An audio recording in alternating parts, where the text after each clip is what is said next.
The wind howled like a wounded beast across the Nebraska plains, driving needles of ice against the weathered boards of Clara Morrison's cabin. She stood at the frost-etched window, watching the storm gather strength as darkness fell. The kerosene lamp cast her shadow long and lonely against the wall, a specter of the woman she'd been before Samuel died. 3 winters had passed since that terrible day. 3 winters of waking to an empty bed, of setting only one plate at the table, of facing the harsh plains alone. The other widows in town had remarried quickly. Practicality demanded it in this unforgiving land. But Clara couldn't bring herself to replace Samuel so easily.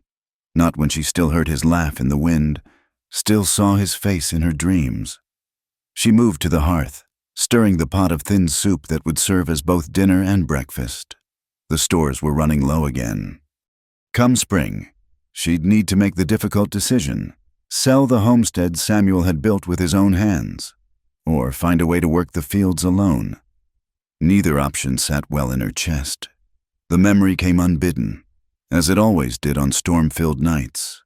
Samuel's body in the back of the wagon, 3 arrows protruding from his chest, the townsmen's faces grim as they spoke of revenge, of teaching the savages a lesson.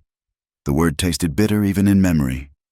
She'd seen the fear in the young Lakota warrior's eyes before he'd loosed those arrows, the same fear she'd felt when their worlds collided in violence. Clara shook her head, banishing the images. The past was a luxury she couldn't afford, not with winter's teeth bared at her door. She checked the shutters, made sure the barn was secured. Her 2 remaining goats and the old milk cow would weather the storm. They'd survived worse.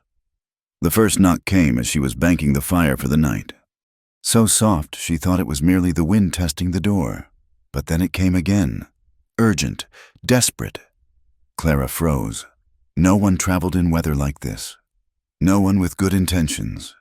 At least, her late husband's rifle stood in the corner, loaded and ready as always.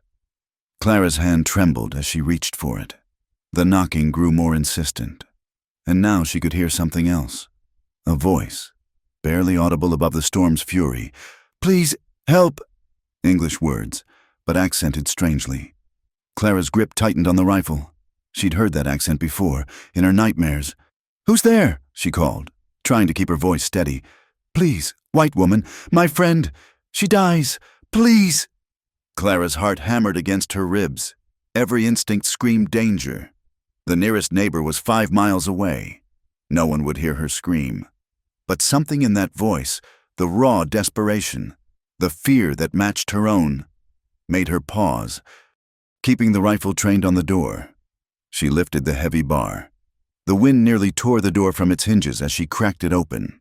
A figure stood hunched against the storm, and in the flickering lamplight, Clara saw what she'd feared most, a Lakota warrior. Tall despite his defensive crouch, wrapped in wolf pelts now heavy with ice. But it was what he carried that stole her breath. A woman, clearly Indian. Limp in his arms, blood had frozen dark on her doe-skin dress. "Please," he said again, and Clara saw his legs trembling with exhaustion. "She needs warmth, medicine. I beg." The warrior's eyes met hers, and in them she saw not the savage killer of frontier tales, but a man terrified of losing someone precious. It was a look she knew too well, one she'd worn herself as she'd held Samuel's cooling hand. "Why should I help you?" The words came out harsher than intended, edged with 3 years of grief. He shifted the woman's weight, and Clara saw how young she was, barely more than a girl.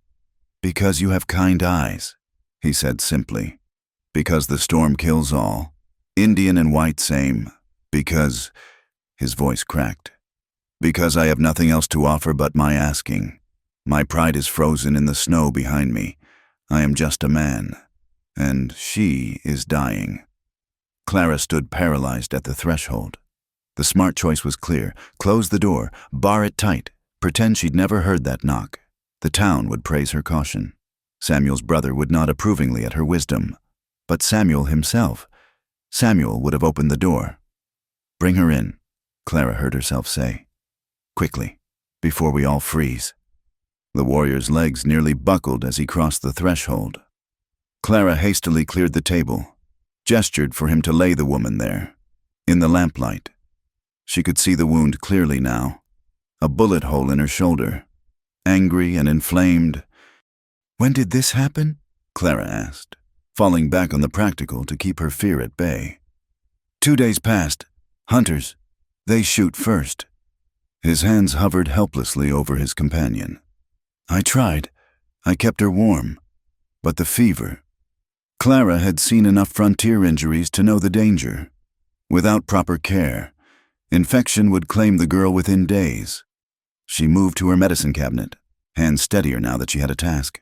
"What's your name?" she asked, not looking at him. "They call me Whitehawk in your tongue. She is Morning Song.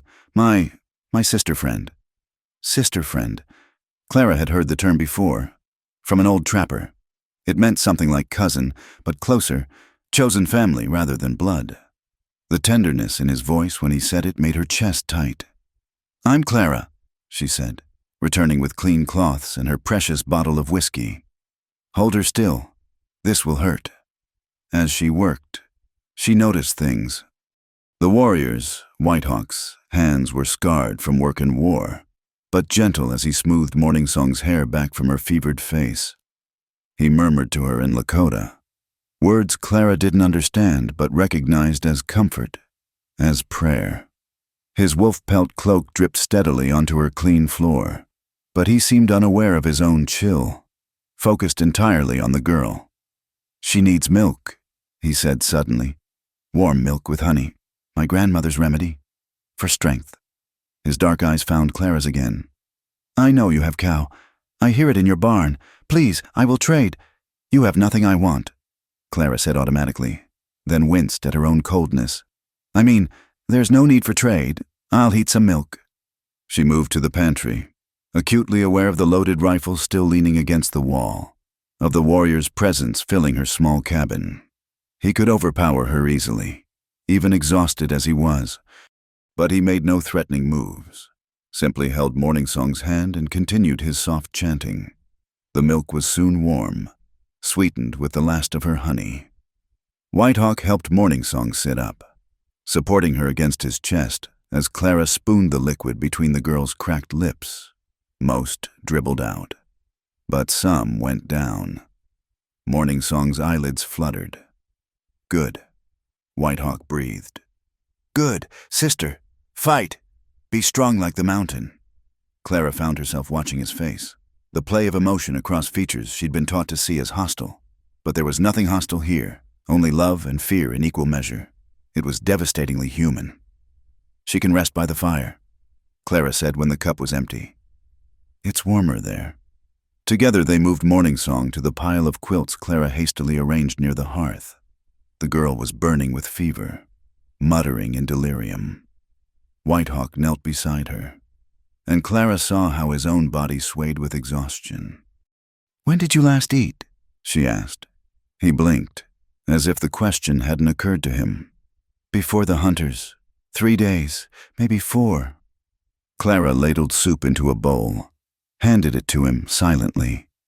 He looked at it with surprise, then at her. "You are kind to enemies." "Are we enemies?" Clara asked, surprising herself. "I don't even know you." "Your husband would say yes," Whitehawk said quietly. "The one whose grave marker stands behind your barn. I saw it." Clara's breath caught. "How did you—" "The cross faces east. Only a woman buries a man facing the sunrise. Only love makes that choice." He took a careful sip of soup. "I'm sorry for your loss."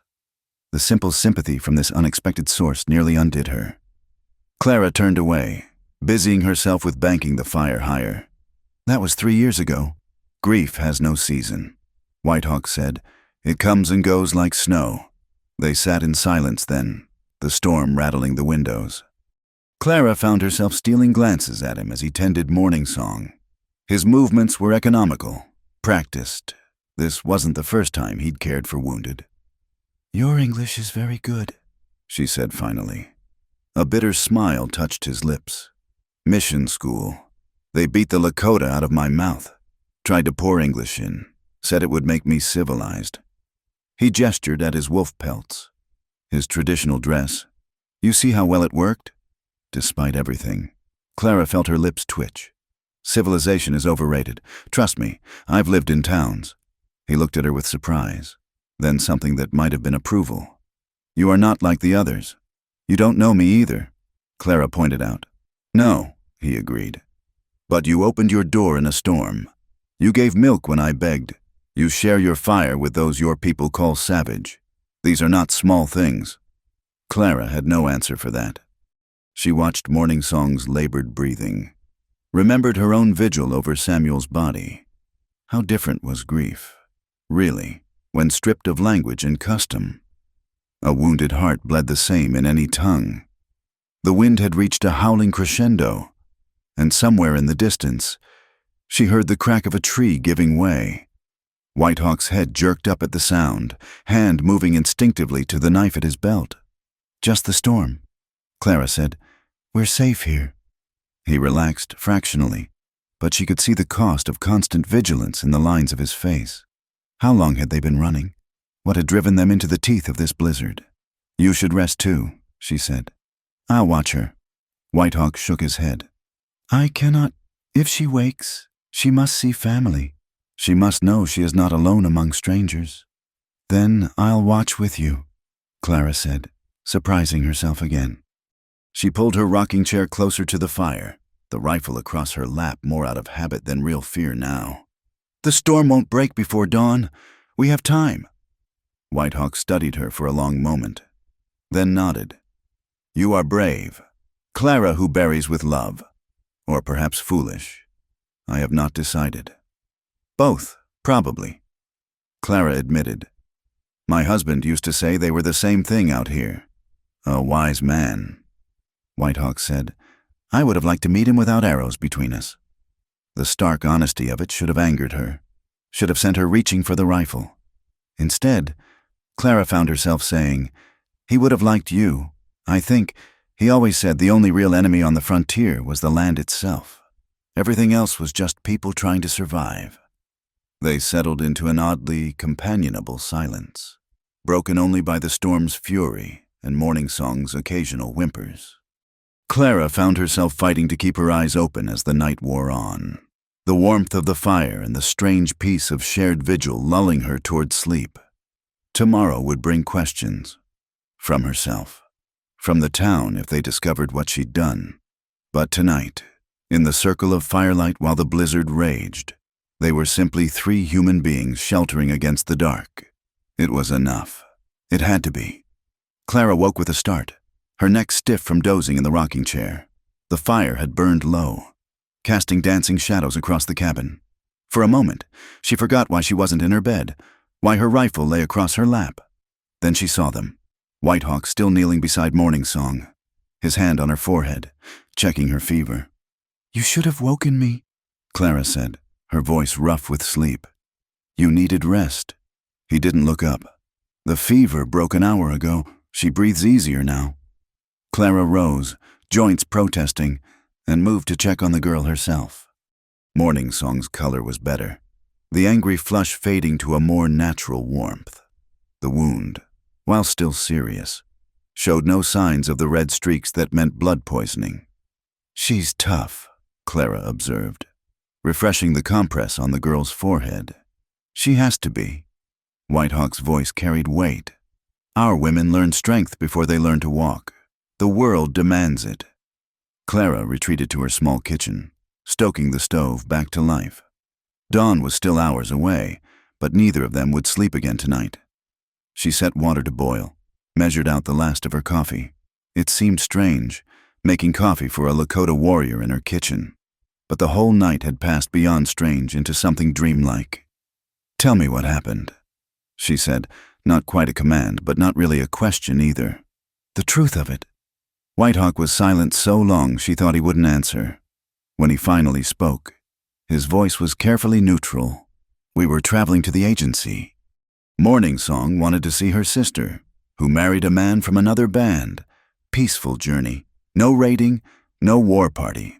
Just 2 Lakota moving across land that was ours before memory. He accepted the cup of coffee she offered, wrapping his scarred hands around its warmth. The hunters found us at dawn 2 days past, 5 men, maybe 6. They saw Indians and saw bounty. $20 for a scalp in some towns. Did you know? Man, woman, child. Hair is hair to those who buy it. Clara's stomach turned, but she kept her face composed. She'd heard the rumors but tried not to believe them. It was easier to accept violence when it had reasons, however terrible. But violence for profit, for trophy. We ran. Whitehawk continued. Morning Song is fast, like her name suggests. But one bullet found her anyway. I killed 2 of them before we escaped. He said it matter-of-factly, without pride or shame. They tracked us until the storm began. Then even they were not foolish enough to follow. And you came here. I saw your smoke. 1 cabin, alone. I thought... He paused, choosing words carefully. I thought a woman alone might remember what it is to need help. I thought maybe mercy lives in solitary places, away from the mob. Clara poured her own coffee, needing something to do with her hands. You took a terrible risk. Yes. He met her eyes directly. But Morning Song would die without shelter. My life against hers is no choice at all. They drank in silence while the wind tested the cabin walls. Clara found herself studying him openly now, cataloging details. He was younger than she'd first thought, perhaps only a few years older than herself. 30 winters, maybe 35. His face was weathered but unlined, marked by sun and wind rather than age. There was gray in his long hair, but only a few strands, like frost on black stone. You spoke of your grandmother. She said, is she dead? 5 winters now, the hunger winter, when the buffalo didn't come and the agency food was rotten. His jaw tightened. She starved so the children could eat, died singing the old songs, the ones they forbid now. Clara had no response to that. What could she say? That she was sorry? That it wasn't her fault? Both were true and both were meaningless against such loss. Morning Song stirred, murmuring something in Lakota. Whitehawk was beside her instantly, speaking soft reassurances. The girl's eyes opened, focused with effort on his face, then tracked to Clara. Fear flashed through them. No, Whitehawk said firmly in English. For Clara's benefit. Friend, she helps us. You are safe. Morning Song's gaze stayed on Clara, dark eyes searching. Then, weakly, she smiled. It transformed her face, revealing how young she truly was. 20 at most, maybe 18. Thank you, she whispered in accented English. Thank you, white sister. The simple gratitude, the trust in that title, nearly broke something in Clara. She busied herself preparing more warm milk, this time adding a bit of bread soaked soft, together. She and Whitehawk helped Morning Song eat, the girl growing stronger with each swallow. The bullet, Morning Song said between sips. Is it passed through clean? Clara assured her. You were lucky. No bones broken, no vital organs touched. You'll have a scar, but you'll heal. Another scar, Morning Song said with dark humor. I collect them like some women collect beads. As the girl ate, Whitehawk moved about the cabin, restless now that the immediate danger had passed. He paused at the window, studying the storm. It weakens, he observed. By dawn, maybe noon, it will break. And then? Clara asked. Then we go. We have brought enough danger to your door. He turned from the window. The hunters will come. They always come. And when they learn you sheltered us. He didn't need to finish. Clara knew what happened to Indian lovers, to those who betrayed their race by showing kindness to the enemy. She'd be run out of town at best, burned out at worst. Everything Samuel had built would be destroyed. Maybe they won't find out, she said, knowing it was foolish hope. Whitehawk's look was sympathetic but realistic. Our tracks lead to your door. The storm hides them now, but when it clears, he shrugged. I am sorry. We have repaid your kindness with danger. I made my choice, Clara said firmly. I'll stand by it. Brave and foolish, Whitehawk said. And this time there was something like warmth in his voice. Your husband chose well. The mention of Samuel made Clara's chest tight. She turned away, busying herself with banking the fire. He used to say I was too stubborn for my own good, said it would get me killed one day. Maybe, but you will die with your spirit intact. That is not a small thing.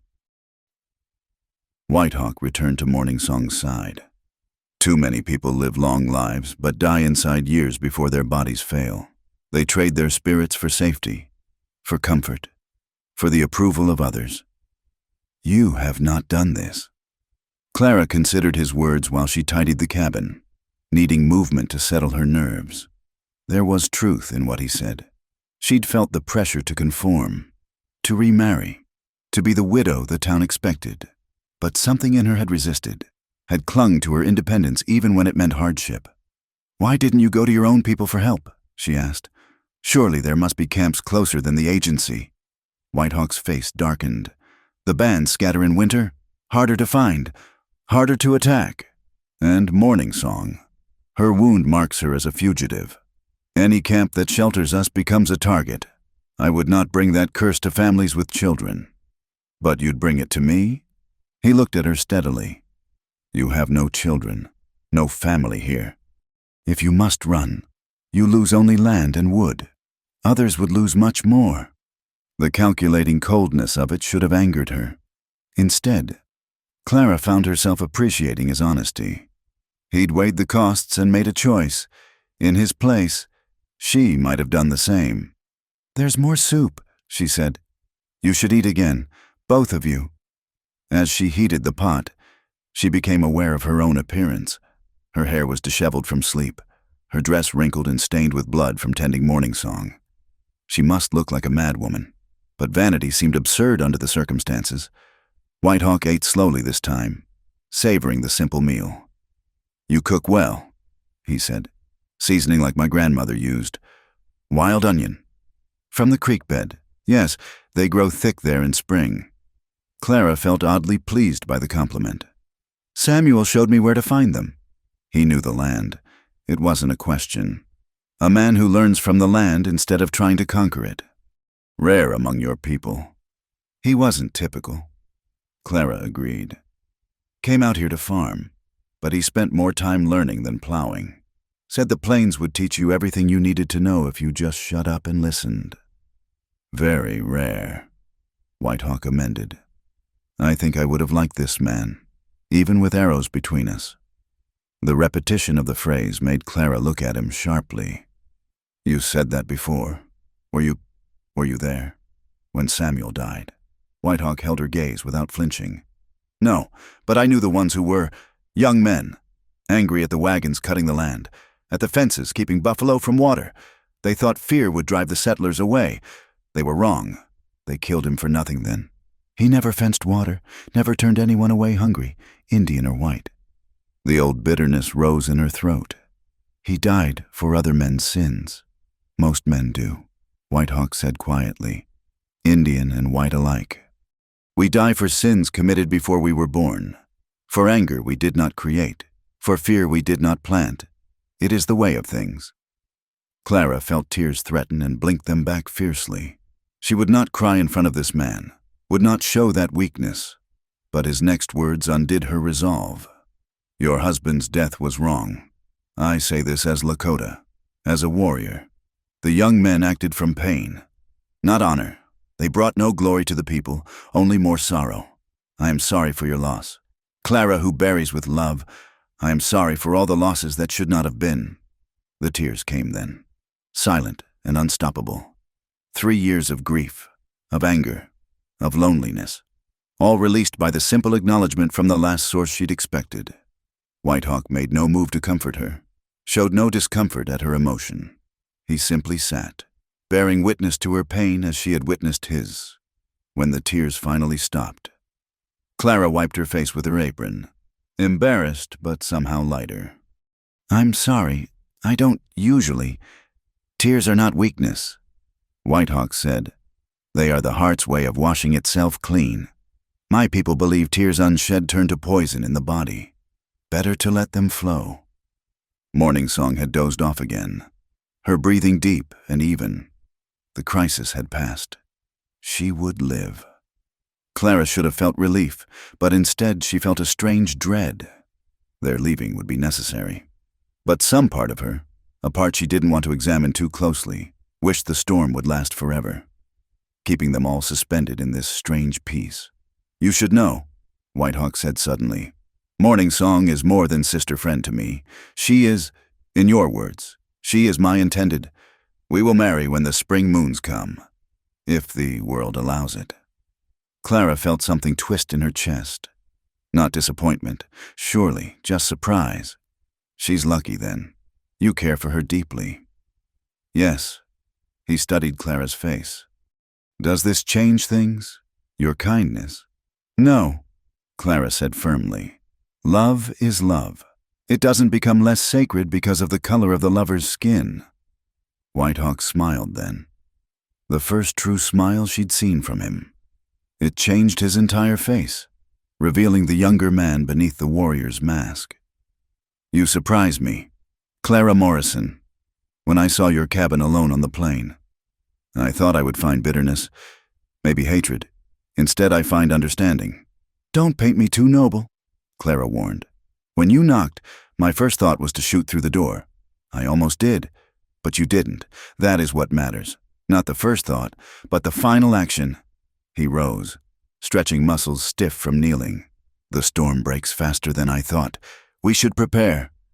Clara looked toward the window and saw he was right. The wind had died to a whisper, and the first pale hints of dawn touched the eastern sky. Their strange night was ending, and with it, the fragile peace they'd built by the fire. "I'll pack food," she said, turning practical to avoid the emotion threatening to rise again. "Bandages for the road. You'll need—" Whitehawk caught her hand as she passed, his touch gentle but firm. "You have done enough. More than enough. Do not add to your danger by giving us supplies that could be traced." His hand was warm, calloused, real. Clara found herself frozen by the contact, by the intensity in his dark eyes. For a moment, the space between them hummed with possibility, with what might have been in a different world. Then he released her, stepping back. "We will remember your kindness, Clara Morrison. When the story of this night is told, it will be told with honor." Clara wrapped her arms around herself, suddenly cold despite the fire's warmth. Outside, the storm was dying, and with it, this impossible moment of connection across worlds that were never meant to touch. Soon, very soon, Whitehawk and Morning Song would vanish into the breaking dawn, and Clara would be alone again with only the memory of unexpected grace to warm her through the bitter days ahead. But for now, for just a few more hours, they existed together in the space between night and morning, between storm and calm, between the world that was and the world that might someday be. The morning air bit sharp and clean as Clara stepped outside. Bucket in hand, the storm had passed, leaving the world transformed. Snow lay thick and pristine, unmarked save for the drift patterns carved by wind. The sky stretched pale blue above, infinite and merciless. In the distance, the mountains stood like sentinels, their peaks lost in morning mist. She made her way to the well, ice crunching beneath her boots. The familiar ritual of drawing water grounded her after the strange night. As she worked the frozen pump handle, she caught movement from the corner of her eye. Whitehawk stood by the barn, examining the damage where the wind had torn loose several boards. Without thinking, Clara called out, "There are tools in the lean-to, hammer and nails on the shelf." He looked at her for a long moment, then nodded. By the time she'd filled her bucket and returned, he was already at work, moving with the easy efficiency of a man accustomed to making do with what was at hand. "You don't have to," Clara began. "A debt for a debt," Whitehawk said, not pausing in his work. "You gave shelter, I give repair. It is balanced." Clara watched him work, noting how he tested each board before nailing, ensuring the repair would hold. Samuel had worked the same way, thoughtful, thorough. The comparison rose unbidden and wouldn't leave. Back inside, she found Morning Song awake and attempting to sit up. "No," Clara said firmly, pressing her back down. "You need a rest. That wound could reopen." "I am not weak," Morning Song protested, though she allowed Clara to adjust her blankets. No one said you were, but even warriors need time to heal. Clara checked the bandage, pleased to see no fresh bleeding. Are you hungry? Morning Song nodded, and Clara set about preparing a simple breakfast. Cornmeal mush with the last of her molasses. More bread soaked in warm milk, as she cooked. She was aware of Morning Song watching her, those dark eyes missing nothing. You live alone, the girl observed. It wasn't quite a question. Yes. By choice? Clara considered her answer. By circumstance, mostly. Choice came later. The women in my band, they say a woman alone is half a person, that we need men to complete us. Morning Song's voice held a questioning note. But you seem whole to me. Your women and mine say similar things. Clara replied, spooning mush into bowls.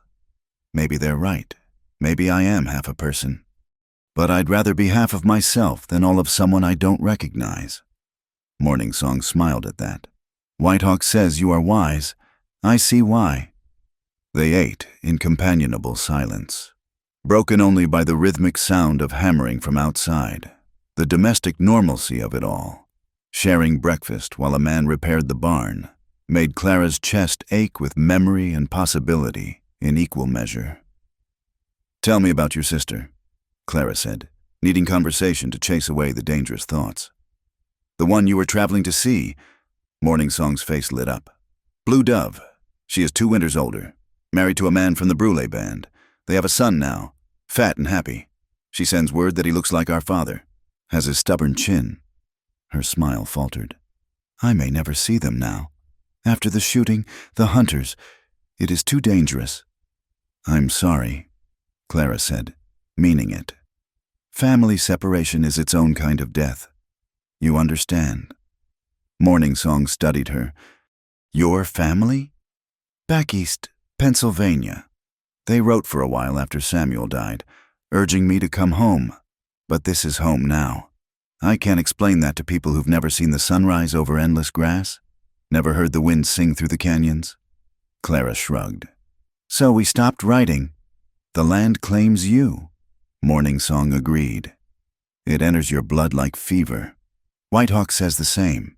He went to the mission school. Could live in your towns if he chose, but the prairie calls him back always, as if summoned by his name. Whitehawk entered, bringing the scent of cold air and pine. The barn is solid now. It will hold through the next storm. Thank you, Clara said. You didn't need to. I also repaired the fence where I saw weakness. Your animals will be secure. He moved to Morning Song, checking her color, her temperature. How do you feel? Beloved. The endearment, spoken so naturally in English, made Clara look away. The intimacy between them was palpable, a warmth that had nothing to do with the fire. Stronger, Morning Song assured him. Clara makes good medicine. We should speak of leaving, Whitehawk said, though his reluctance was clear. The day grows, and distance is safety. You can't travel yet, Clara protested. She needs at least another day, maybe 2. Every hour increases danger. For her, for you. Whitehawk's jaw set stubbornly. The hunters won't move until the snow settles. They're probably holed up in town, drinking and boasting about their chase. Clara met his stubbornness with her own. You leave now. You'll make it maybe 5 miles before she collapses. Then you'll both die in the snow. Is that the ending you want? They stared at each other, wills clashing. Morning Song watched with interest, a small smile playing at her lips. Listen to her. My heart, she said finally. She speaks sense, and I'm tired still. One more night will make me strong for travel. Whitehawk's resistance crumbled at her words. One night, he agreed, no more. The day passed strangely, suspended between normal and extraordinary. Clara went about her usual chores, feeding animals, mending clothes, preparing meals.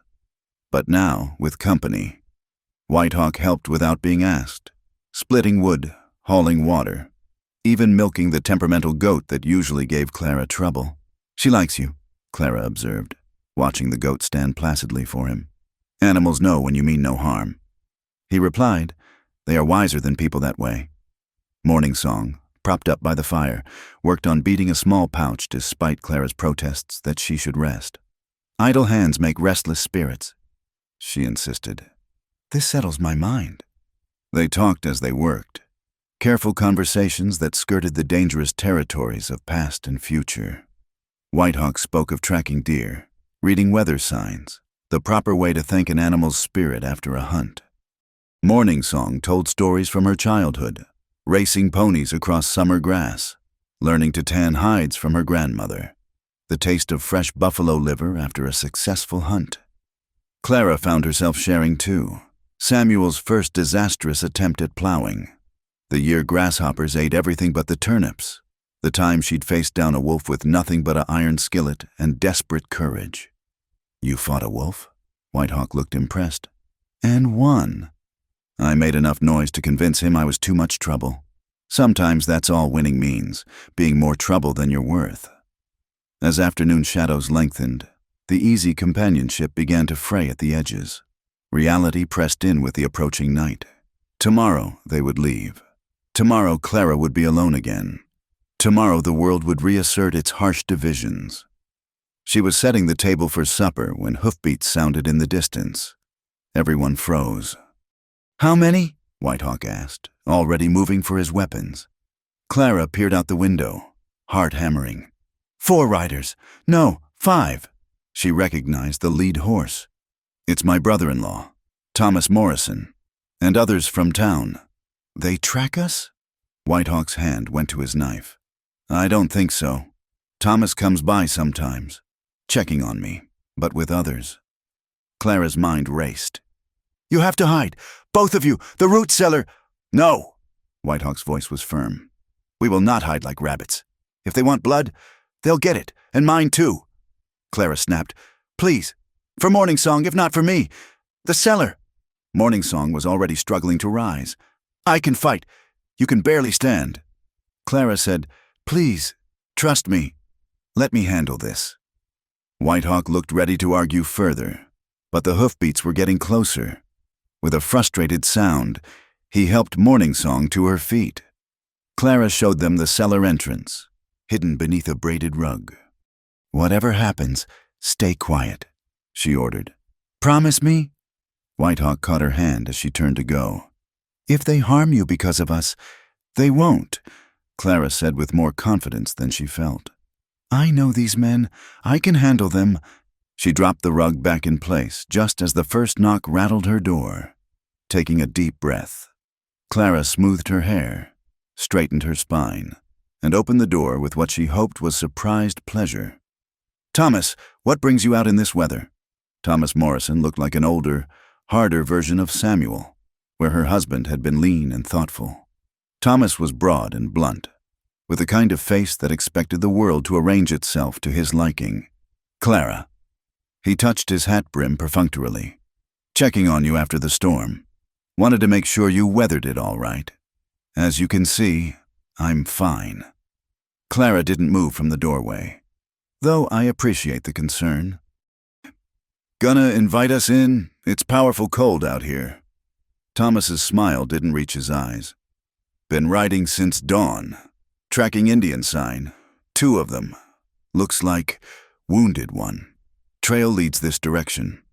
Clara felt her palms go damp but kept her expression neutral. "Indians?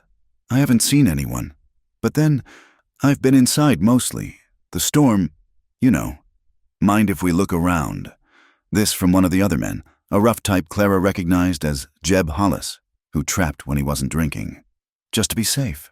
"I do mind, actually," Clara said pleasantly. "A woman alone has little enough privacy without men tramping through her home, uninvited." Thomas's face darkened. "Now, Clara, no need to be unfriendly. We're just trying to protect you. These Indians killed 2 men, stole horses." "Did they?" Clara interrupted. "Funny, I heard it was bounty hunters who started the shooting. Over by Miller's Creek, wasn't it? Shooting first, asking questions later, as usual." "Sure, you heard wrong," Jeb said flatly. "Indians are Indians. Can't trust any of them. Whereas white men are all paragons of virtue." Clara let skepticism color her voice. Like those hunters who shot the Pawnee family last spring? Oh wait, that turned out to be a white family in poor light, didn't it? 3 children dead because someone saw what they expected to see. An uncomfortable silence fell. The incident had been a scandal, though most tried to forget it. That was different, Thomas said finally.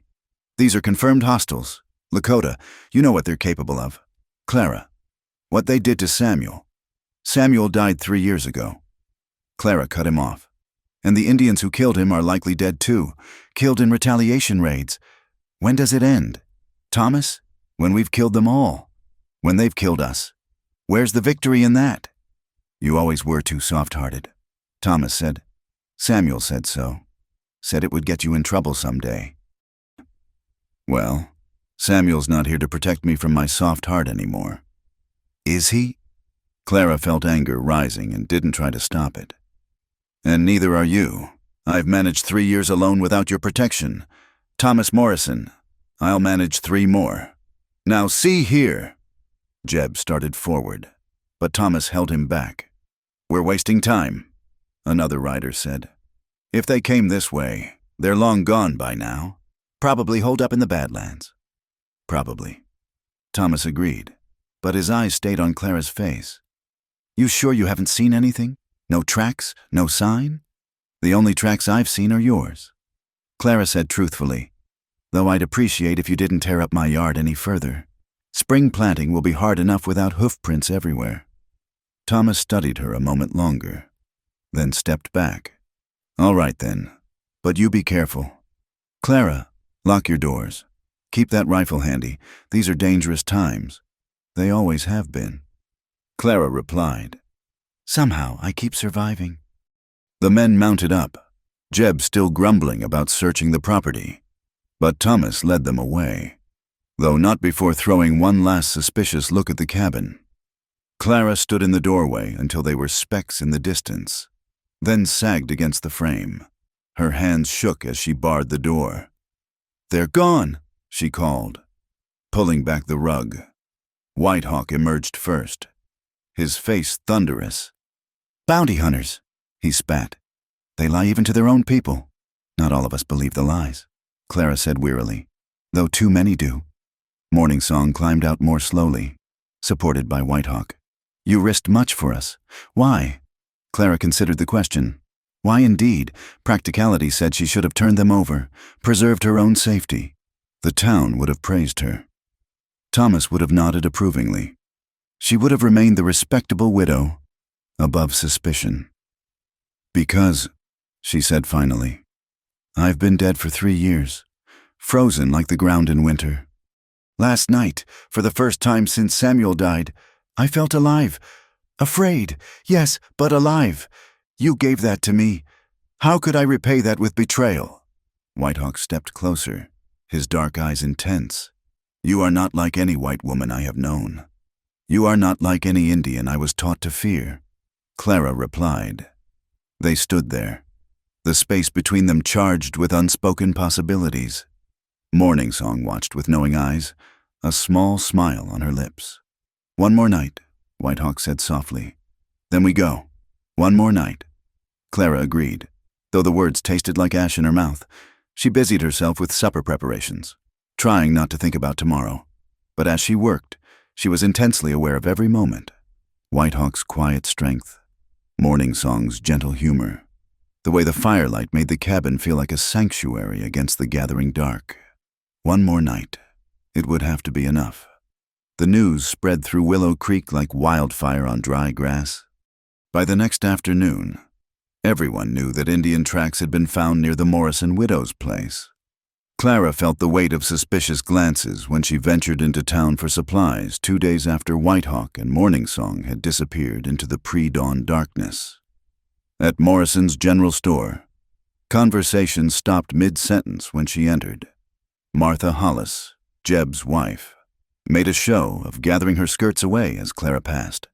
Only old Henrik, the German immigrant who ran the livery, nodded to her as usual. 20 pounds of flour, Clara told James Morrison, Thomas's eldest son who minded the store. 10 of salt, and coffee if you have it. James filled her order in silence, his movements sharp with disapproval. As he tallied her bill, Thomas emerged from the back room. "Clara," his voice was carefully neutral. "Surprised to see you in town. I needed supplies," she said evenly. "The storm depleted my stores." Thomas leaned against the counter, studying her. "Funny thing about those tracks we'd found. They led right to your property line, then just disappeared, like they vanished into thin air. The wind was fierce that night," Clara observed. "It could have covered any tracks." "Could have," Thomas agreed. "Or someone could have been careful to sweep them away." Clara met his gaze steadily. "That would require someone going out in a blizzard to aid savages. Who would be foolish enough to do that?" "Who indeed?" Thomas's smile was thin. "You know, Clara, Samuel would be troubled to see you living out there alone. It's not proper, not safe. Samuel is dead," Clara said flatly. "His troubles ended 3 years ago. I'm thinking of your welfare." Thomas pressed. "A woman needs protection, guidance. I've spoken with Reverend Dawson about finding you a suitable husband." "No." The word came out sharper than intended. Clara softened her tone with effort. "I appreciate your concern, Thomas, but I'm not looking to remarry." "You can't grieve forever," Martha Hollis interjected, apparently overcome by curiosity. "It's not natural, a young woman alone like that." "What's not natural?" Clara said quietly. "Is folks minding business that isn't theirs." A flush crept up Martha's neck. "Well, I never—" "Exactly." Clara agreed. "You never, so perhaps you shouldn't start now." She paid for her goods and loaded them into her wagon under the weight of hostile stares. As she climbed onto the seat, Reverend Dawson approached, his round face creased with concern. "Mrs. Morrison, a word?" Clara sighed but waited. Dawson was one of the few in town who'd shown her genuine kindness after Samuel's death. "I'm worried about you, my dear," he said, lowering his voice. "These are dangerous times.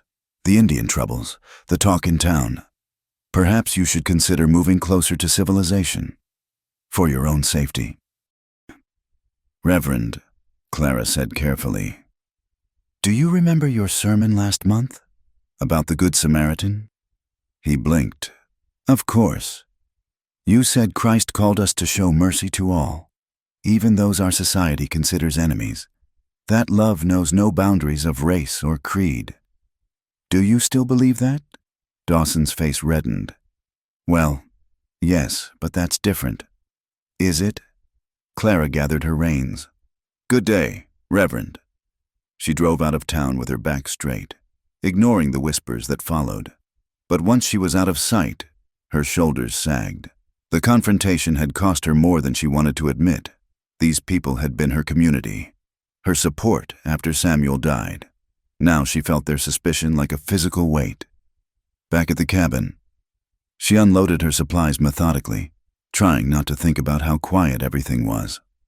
For 2 days, she'd caught herself listening for Whitehawk's steady presence, Morning Song's soft laughter. The cabin felt hollow without them. As she stored the flour, she noticed something tucked behind the barrel, a small beaded pouch, the one Morning Song had been working on. Clara picked it up, running her fingers over the intricate design. A note of twisted grass fell out, and though Clara couldn't read the symbols, she understood the gift for what it was: remembrance, connection. That night, the first of the nightmares came. Samuel, standing in the dooryard with arrows in his chest, asking why she'd betrayed him. Thomas and the townsmen, torches in hand, setting fire to everything. Whitehawk's face, cold and distant, walking away into endless snow. She woke gasping, sheets soaked with sweat despite the cold.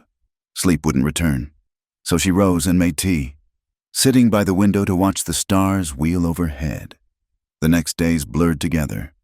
Clara went through the motions of survival, tending animals, maintaining the property, preparing meals for one. But her heart wasn't in it.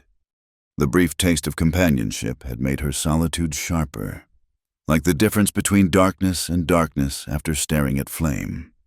A week after the confrontation in town, Thomas returned with a larger group. This time they didn't ask permission. Spreading out across her property, searching the barn, the root cellar, even poking through her wood pile. "This is harassment," Clara said coldly, standing on her porch with Samuel's rifle visible beside her. "This is protection," Thomas countered. "There have been raids east of here, stolen cattle, burned barns. People are scared." "Clara, people are always scared," she replied. "Fear makes them stupid, makes them cruel." Jeb Hollis emerged from her barn, holding something. Clara's heart sank as she recognized White Hawk's work, a piece of carved wood he'd used to patch a hole, decorated with small symbols she hadn't noticed before. "Indian work," Jeb announced triumphantly. "Recent, too, no weathering."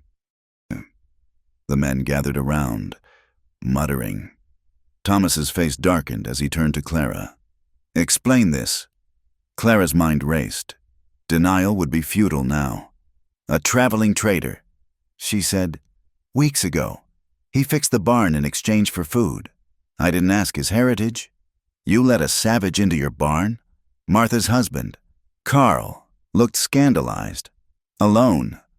I let a hungry man work for food." Clara corrected. "As Christ commanded." "Don't you dare quote scripture to justify harboring enemies." Thomas snarled. "Samuel is rolling in his grave. Samuel is at peace." Clara interrupted. "And if he could speak, he'd be ashamed of all of you, grown men terrorizing a widow, seeing threats in barn repairs and shadows. Is this what we've become?"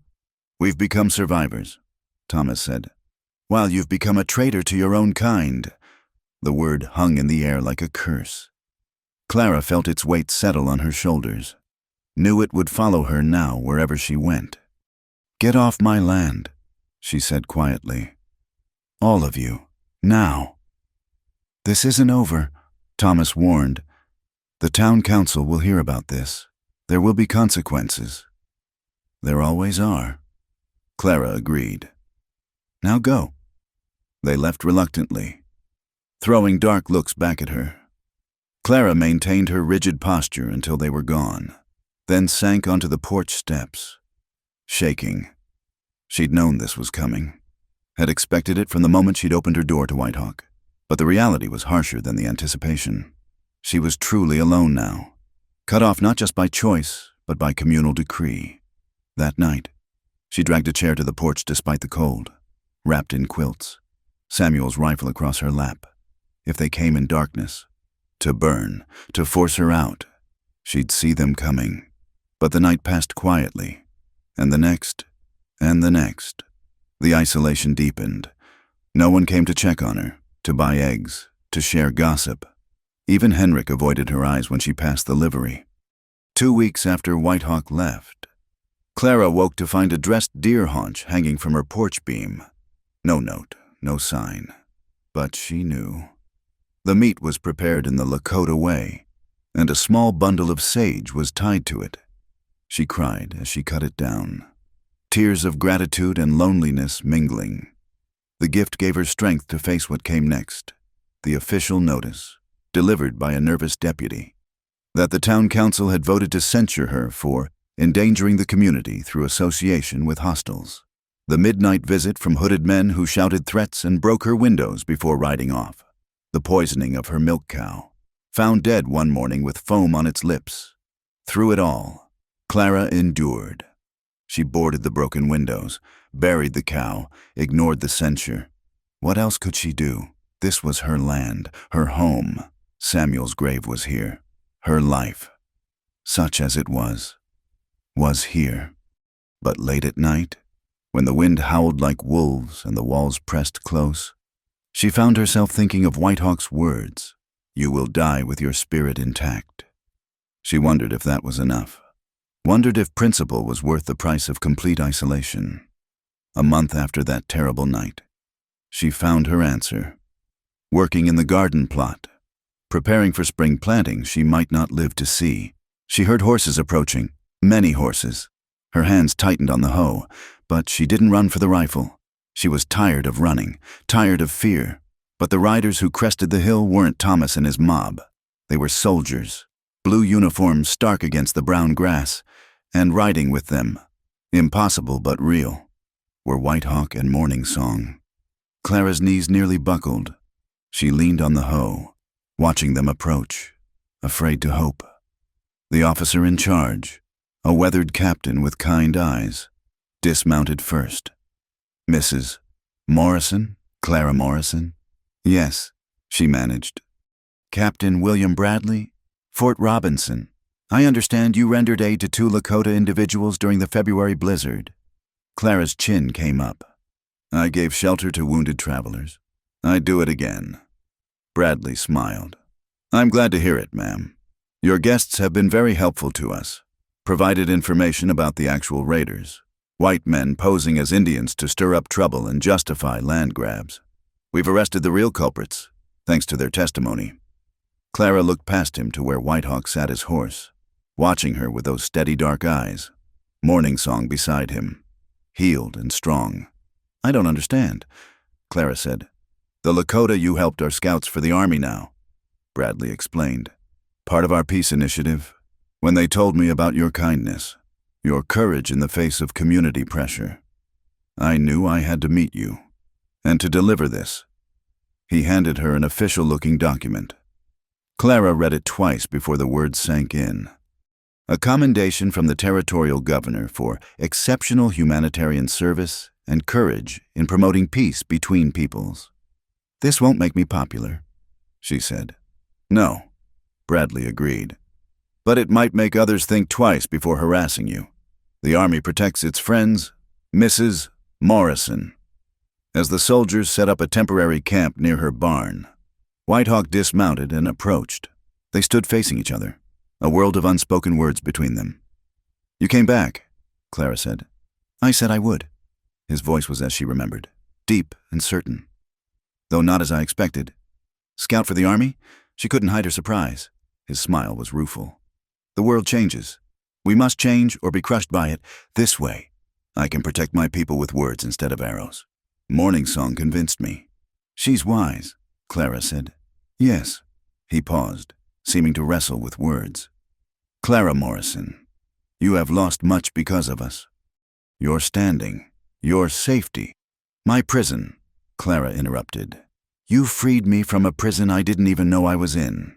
The town's scorn is a small price for that freedom." White Hawk stepped closer, close enough that she could see the new lines around his eyes, the weight of decisions made. "The captain says they need translators at the fort, teachers, people who can bridge worlds." His voice was carefully neutral. "The pay is fair, the quarters are safe, and there would be purpose in the work." Clara's heart raced. "Are you offering me a job, White Hawk?" "I'm offering you a choice," he said. "Stay here and fight alone for a life that grows smaller each day, or come with us and build something new, something that might matter." Over his shoulder, Clara could see Morning Song watching from horseback, that knowing smile on her face. Captain Bradley stood by, pretending not to observe. The moment stretched, pregnant with possibility. Clara thought of her empty cabin, her poisoned cow, her broken windows. Then she thought of Samuel, of what he would want for her. Not just survival, but life, real life, with purpose and connection and maybe, just maybe, love. "When do we leave?" she asked. White Hawk's smile was like sunrise after the longest night. "When you are ready. Clara, who chooses courage. When you are ready." The days at Fort Robinson brought a rhythm Clara hadn't known she craved. Purpose filled the hours as she taught English to Lakota children in the morning and helped translate documents in the afternoon. Her small quarters were nothing like the cabin, but they held warmth and, more importantly, connection to a larger world. Morning Song had become her closest friend, their bond deepening through shared work in the fort's infirmary. The Lakota woman's knowledge of traditional healing complemented Clara's frontier nursing skills, and together they tended both soldiers and tribal members with equal care. "Your heart is lighter," Morning Song observed one afternoon as they rolled bandages. "The shadows in your eyes grow fewer." Clara smiled, recognizing the truth. It's easier to carry grief when you're not carrying it alone. Through the window, she could see White Hawk in the courtyard, demonstrating tracking techniques to a group of young cavalry scouts. The sight of him still made her breath catch, though they'd been careful to maintain propriety. In the fort's close quarters, with suspicious eyes always watching. They couldn't afford even the appearance of impropriety, but in the evenings, when duties were done, they found ways to be near each other, walking the fort's perimeter, discussing the day's challenges, sitting by the communal fire, sharing stories while maintaining a careful distance. The space between them hummed with unspoken words, with possibilities deferred. "He watches you," Morning Song said, following Clara's gaze. "When you teach the children, when you work, his eyes find you like flowers find sun. We're friends," Clara said carefully. "Colleagues." Morning Song's laugh was soft. "You tell yourself these lies, and maybe they keep you safe. But the heart knows what it knows." That evening, White Hawk appeared at Clara's door with news that shattered their careful routine. "Captain Bradley has a mission. 3 days' ride to the Rosebud Agency. There's trouble between the agent and the tribal council. They need translators." "Both of us?" Clara asked. "All three. Morning Song's cousin sits on the council. Her presence might help." He paused. "It could be dangerous. The tensions run high." "When isn't it dangerous?" Clara replied. "When do we leave?" They set out at dawn with a small escort, the vast plains stretching before them. Clara had almost forgotten the intoxicating freedom of open space, the way the wind carried stories from distant hills. She rode between White Hawk and Morning Song, feeling more complete than she had in years. The first night, they camped by a stream lined with cottonwoods, while the soldiers set up their tents apart, maintaining military distance from the scouts. Clara helped Morning Song prepare a simple meal over the fire. The domesticity of it, the easy cooperation, filled her with dangerous warmth. "Like old times," White Hawk said quietly, accepting his plate. "But better. Different," Clara agreed. "We're different. Yes." His eyes met hers across the fire. "The frightened woman who opened her door in a storm. I see her still, but she stands taller now. Stronger." "The desperate warrior begging for milk," Clara replied softly. "He's still there too, but tempered, like steel and fire." Morning Song rose abruptly. "I need to check my horse," she announced, though her mount was clearly fine. "The moon is bright. I may walk a while." Her departure left them alone by the fire, the soldiers' distant shadows. Cricket song filled the silence as Clara struggled with words that wanted to tumble free. "In another world," White Hawk said finally, "I would court you properly. Bring horses to your family. Prove my worth as provider. Protect her." His smile was rueful. "But this world gives us no clear path. Samuel's been gone 4 years now," Clara said. "The morning time is past, but you're right. The world watches us, judges us. Your people see betrayal. Mine see worse." "Do you care what they see?" Clara considered. "Less than I did, but I care about your position with the army. You're standing with your people. I won't be the white woman who costs you everything." White Hawk shifted closer, still not touching, but near enough that she felt his warmth. "You cost me nothing. You gave me everything. That night, I knocked on your door expecting death or cruelty. Instead, I found life, found hope that our peoples might someday." A shout from the soldiers' camp cut him off. They jumped apart as Sergeant Mills approached, his face grim. "Riders coming, 6, maybe 7, moving fast without lights."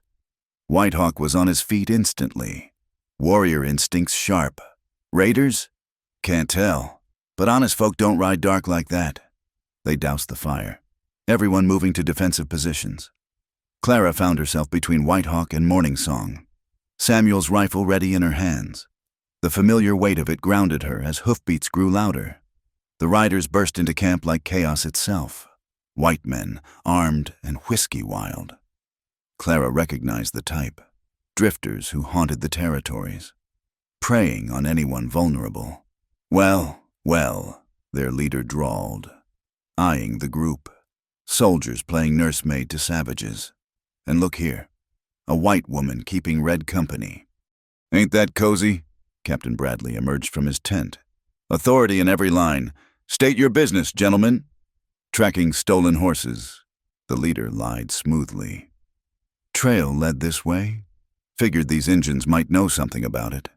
These scouts are employed by the U.S. Army," Bradley said coldly. "Any complaints go through proper channels." Another rider spat tobacco juice near Morning Song's feet. "Army's getting mighty friendly with Redskins. Makes a man wonder whose side they're on." Whitehawk's hand moved to his knife, but Clara touched his arm lightly. A warning. A plea. The touch sent lightning through her, but she kept her face neutral. "The Army's on the side of law and order," Bradley stated. "Which means you'll move along now." The leader's eyes found Clara, recognition dawning. "Wait a minute. You're that Morrison widow, the Injun lover from Willow Creek." His smile turned ugly. "Heard about you. Shaming your dead husband. Folks say, spreading your legs for the savages that killed him." The crude words hit like physical blows. Clara felt Whitehawk tense, ready to launch himself at the man. But before anyone could move, she stepped forward, rifle steady. "My husband died believing this land could nurture all people," she said, voice carrying clear in the night. "He'd be ashamed of men like you, who see only hate and ugliness, who make themselves less than animals with their cruelty.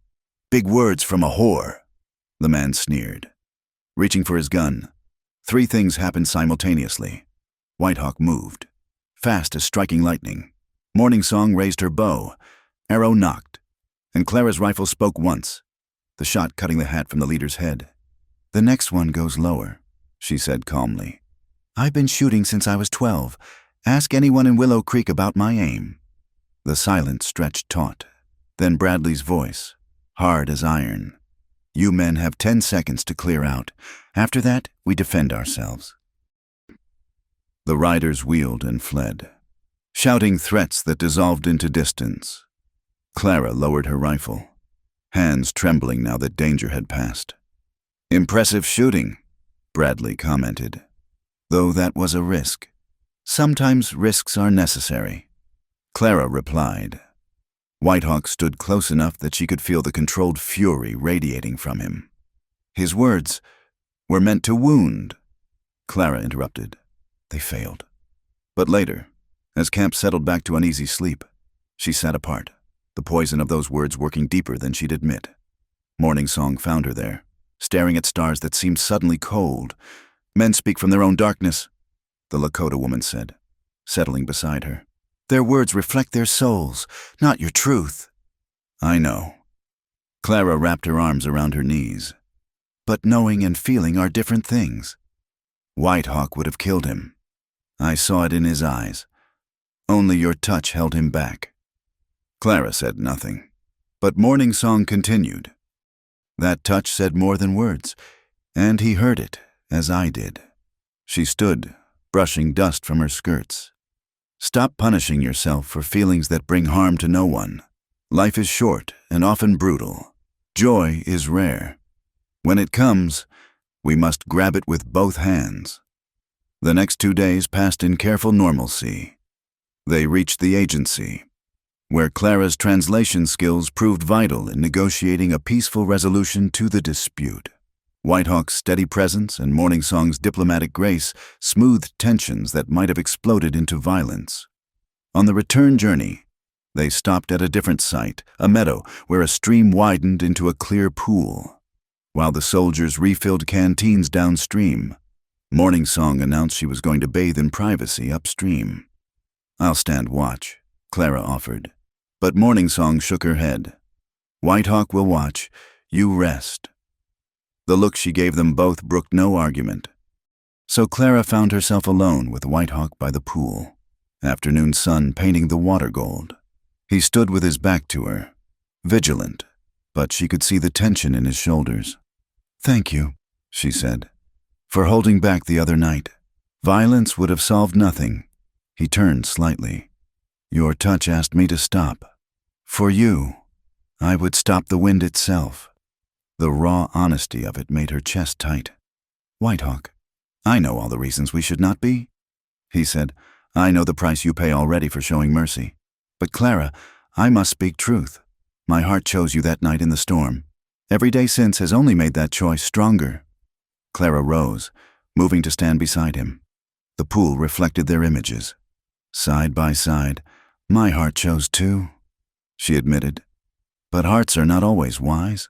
"No," he agreed. "But they are always true." He turned to face her fully then, and Clara saw in his eyes everything she felt reflected back. The impossibility of it. The inevitability. The sweetness and sorrow intertwined. "One kiss," she whispered. "Just one, to carry with us." Whitehawk's hand rose to cup her face, so gentle she might have imagined it.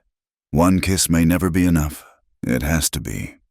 He lowered his head slowly, giving her time to withdraw. Instead, she rose on her toes, meeting him halfway. The kiss was everything, soft and fierce, desperate and tender. Hello and goodbye wrapped in a single moment. Clara felt the world tilt, reshape itself around this new center. When they parted, both breathing unsteadily, Whitehawk rested his forehead against hers.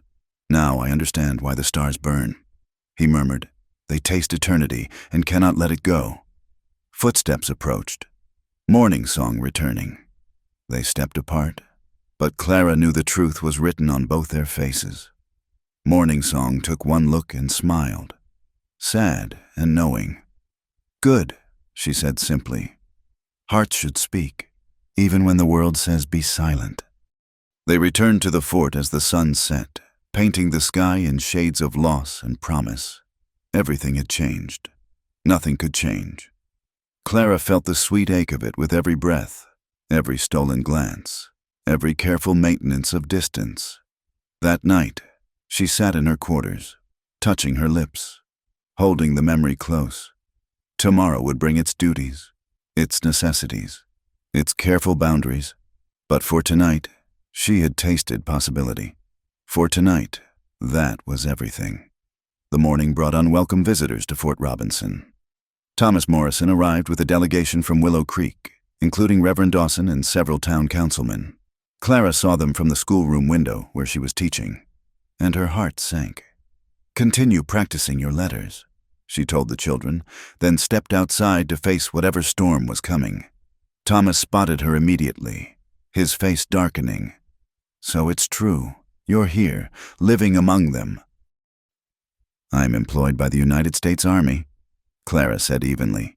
"Teaching and translating. Honest work for honest pay." "Honest?" Thomas spat the word. "There's nothing honest about a white woman degrading herself with savages." Captain Bradley emerged from his office, having been alerted to the disturbance. "Gentlemen, state your business." Reverend Dawson stepped forward, wringing his hands. "Captain, we've come about Mrs. Morrison.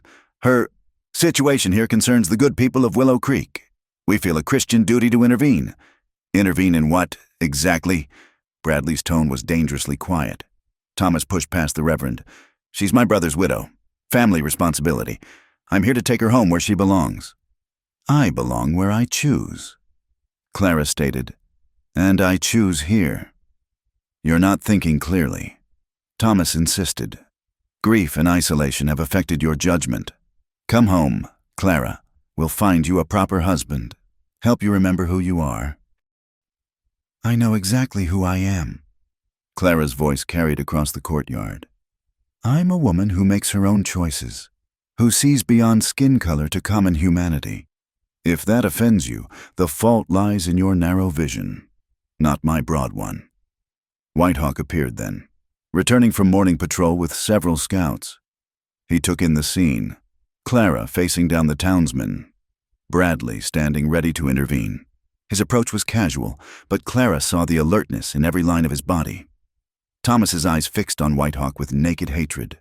You're the one who corrupted her." "No one corrupted me," Clara said sharply. "I opened my eyes. There's a difference." "He killed Samuel," Thomas roared. "Maybe not personally, but his kind." "His kind?" Clara stepped forward, fury rising.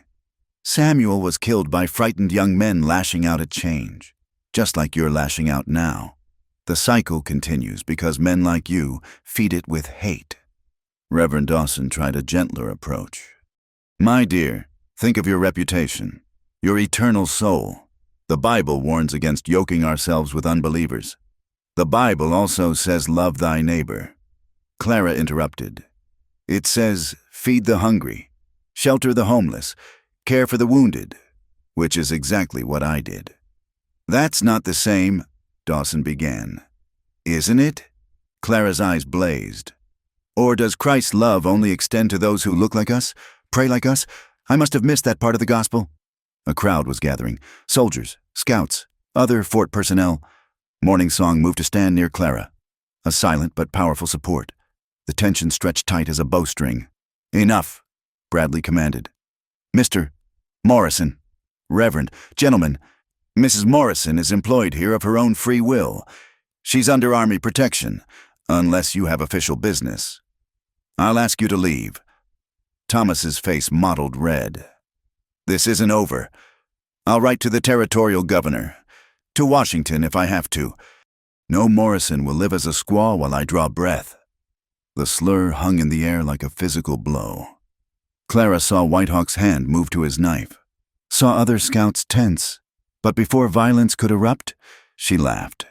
The sound startled everyone, including herself. A squaw? She shook her head. Thomas, you don't even know enough to insult me properly. I'm a teacher, a translator, a bridge between worlds. I'm more myself than I've ever been. And if that threatens you so much that you'd ride 2 days to throw a tantrum like a child, then perhaps you should examine your own heart instead of judging mine. You're dead to us, Thomas said flatly. Dead to the family. Dead to the town. When you come crawling back, and you will, you'll find no welcome. Then I'll make my own welcome. Clara replied, as I always have. The delegation left in a fury of dust and threats. Clara maintained her composure until they were gone, then sagged against the schoolroom wall. Whitehawk started toward her, but she held up a hand. Not here, she said quietly. Too many eyes. I'm fine. But she wasn't fine. That night, she lay sleepless, Thomas's words echoing. Dead to the family, dead to the town, the last ties to her old life. Severed. She'd known it was coming, but the finality of it still stung. A soft knock interrupted her thoughts. She opened the door to find Morning Song with a steaming cup. Tea, the Lakota woman said, for the spirit as much as the body. They sat together in Clara's small room, the herbal tea warming them both. You were brave today, Morning Song observed. I was angry, Clara corrected. There's a difference. Sometimes they're the same. Sometimes anger is what courage needs to find its voice. Morning Song studied her. But now, in quiet, doubt creeps in? Clara nodded, unable to speak past the tightness in her throat. I will tell you something, Morning Song said. When I chose to come to the fort, to work with whites, many called me traitor, said I forgot who I was, where I came from. But I knew something they didn't. The world changes whether we will it or not. We can change with it, find new ways to be strong, or we can stand still and be crushed. It's not the same, Clara said. You still have your people, your culture. Do I? Morning Song's smile was sad. The old ways die a little more each day. The buffalo disappear. The land shrinks. Children go to white schools and come back strangers. I straddle two worlds, belonging fully to neither. Like you. Clara felt tears threaten. Then what do? How do we live between worlds? We make a new world, Morning Song said simply. In the space between, it's not easy, but it's possible. The next days passed in a strange peace. The confrontation with Thomas had oddly freed Clara. The worst had happened. The break was complete.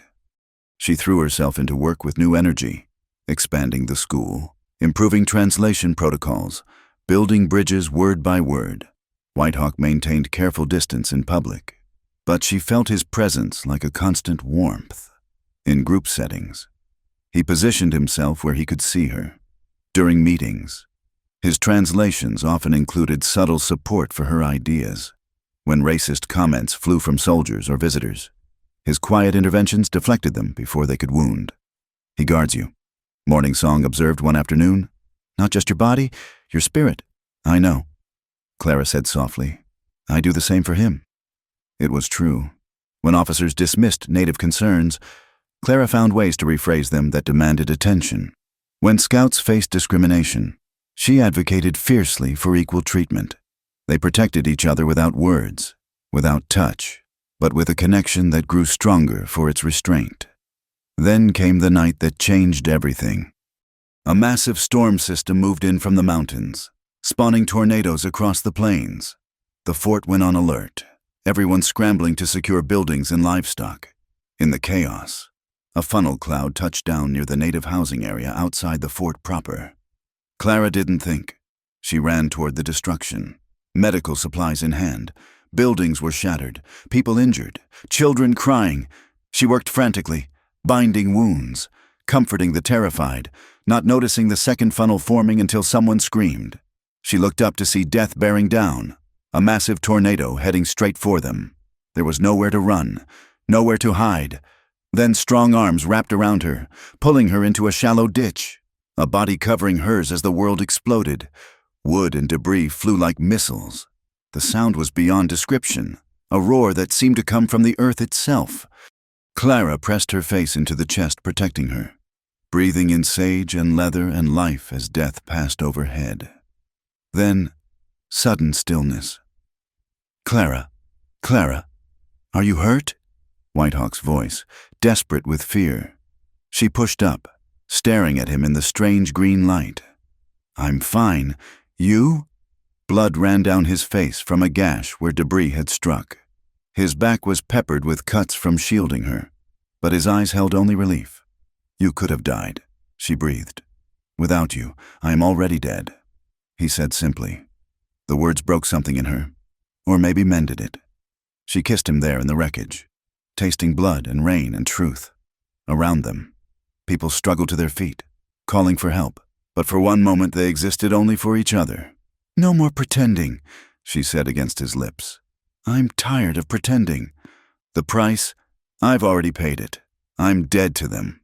Remember? So let me live for us. They pulled apart as others approached, returning to the work of rescue and recovery.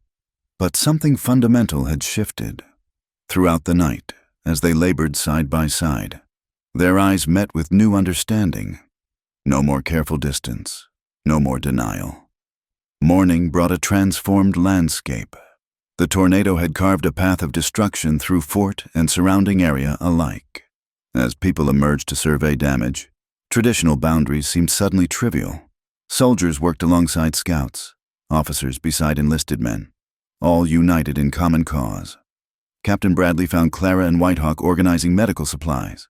If he noticed the new ease between them, the subtle intimacy of partners, he said nothing except, "Good work, both of you. This is what we're meant to be. One people facing whatever comes." In the aftermath of the storm, as the fort pulled together to rebuild, Clara felt something new taking root. Not just between her and Whitehawk, but in the community itself. Crisis had revealed common humanity beneath surface divisions. "Look," Morning Song said, pointing to where a group of soldiers helped native families salvage belongings. The storm broke more than buildings. Clara watched Whitehawk directing reconstruction efforts, his natural leadership evident. He caught her eye and smiled, not the careful smile of public restraint, but the full, warm smile of a man who'd chosen his path. Tonight they would talk, plan, find a way forward that honored both their hearts and their responsibilities. It wouldn't be easy. Nothing about their situation was easy. But as Clara watched the sun break through dissipating storm clouds, she felt hope rise like spring after endless winter. The old world had rejected her, but here in the space between worlds, something new was being born, something worth any price she'd paid or would pay, something like home. The decision came on a night when the stars seemed close enough to touch. Whitehawk had received word that his band was moving north, seeking better hunting grounds away from the encroaching settlements. He found Clara at her usual spot on the fort's wall, watching the endless prairie. "My people need me," he said without preamble. The young men grow restless. Without steady voices. They'll choose violence. More blood. More sorrow. Clara had known this moment would come, had felt it approaching like distant thunder. When? 3 days, maybe 4. He stood beside her, not touching but close enough that she felt his warmth. I cannot ask you to come. The life would be hard. Harder than anything you've known. You're not asking, Clara observed. But I'm answering anyway. He turned to her then, hope and doubt warring in his eyes. Clara, I've lived the life expected of me. She interrupted. Married well, kept house, played the proper widow. And for what? To die slowly in a cabin? Alone with ghosts? She shook her head. I choose life. White Hawk, even if it's difficult, even if it's dangerous, I choose the life where I wake each morning with purpose. My people may not accept you. You would always be the white woman among them. And here I'm the Indian lover among whites.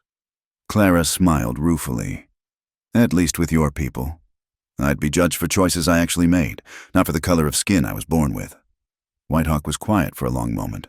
Then, slowly, he reached for her hand. There is something else. Morning Song. She carries new life. My child. Our child. Clara felt the words like a physical blow. Of course, she'd seen the signs but refused to acknowledge them. The careful way Morning Song moved. The new fullness to her face. The protective way White Hawk watched her. I see, she managed through numb lips. Then, no. His grip tightened. You don't see. Morning Song is my past. A promise made before I knew such a thing as you existed. We care for each other. Yes, but not as husband and wife, not as lovers. That ended the night you opened your door. She carries your child, Clara repeated. That doesn't just end. No, he agreed. It transforms. We will raise the child together, all of us, if you're willing. Morning Song agrees. She says the child needs many teachers to navigate the world coming. Clara pulled her hand free, needing distance to think. And what does Morning Song need? A sister, White Hawk said simply. A friend, a partner in facing what comes. She loves you, Clara, not as rival, but as family. It was too much. Clara pressed her palms against her eyes, trying to sort through the tangle of emotions. I need time to think, to understand what you're asking. I'm asking for everything, White Hawk admitted, and offering everything in return. My life, my protection, my heart, but also complication. Difficulty, a path with no map. All paths have no maps. Clara said, we just pretend otherwise. She left him there and sought out Morning Song, finding her in the quarters they'd shared so often. The Lakota woman looked up from her beadwork, understanding immediately why Clara had come. So he told you? Yes. Clara sat heavily. Help me understand.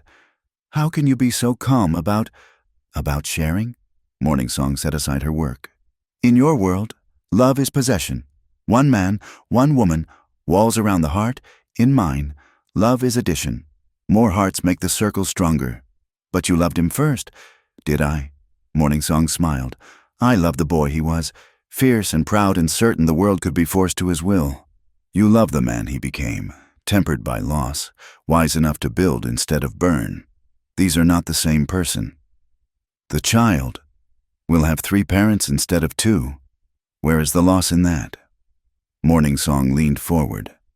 Clara, I have watched you both fight this pull between you. Watched him grow hollow trying to honor a promise that brings neither of us joy. Watched you shrink yourself to fit others' expectations. No more. People will say I'm stealing him. People will say what they say. Wind doesn't stop blowing because someone curses it. Morning Song reached for Clara's hand. The question is not what others think. The question is, can you love him knowing he has responsibilities to me and our child?